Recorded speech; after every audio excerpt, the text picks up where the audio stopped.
Hello guys, magluluto po ako ng coriander. Pang-stock ko po sa freezer para in case po na gagamitin ko, hindi ako laging magluluto. Bago ko po kasi siya ilagay sa gulay, kailangan pong naigisa ko siya sa butter at garlic. So yan na nga po, binayat ko na si coriander. Binayad ko siya ng maliliit.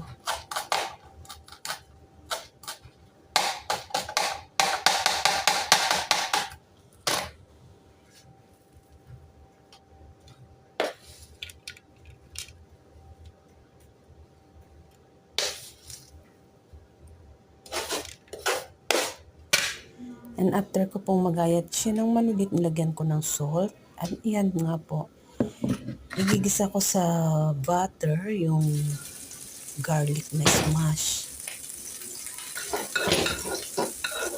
Hintayin ko lang po siyang mag little bit brown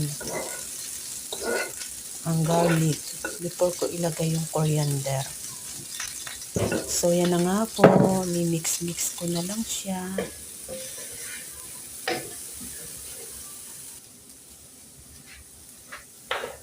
And red na nga po yung garlic, kaya nilagay ko na yung coriander.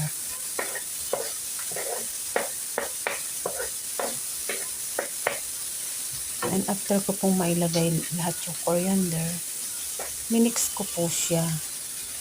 Minix ko po siya hanggang sa mawala yung sauce niya. Hanggang sa madry siya.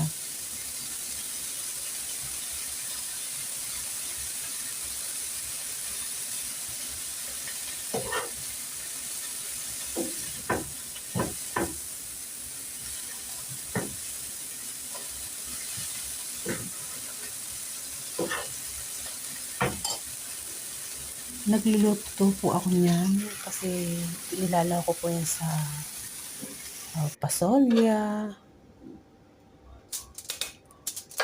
And yan nga po, dinivide ko na siya. Nilagay ko sa aluminum foil. Dinivide ko siya ng 1 spoon, 1 big spoon bawat isa. And then pinold ko po siya. Yan.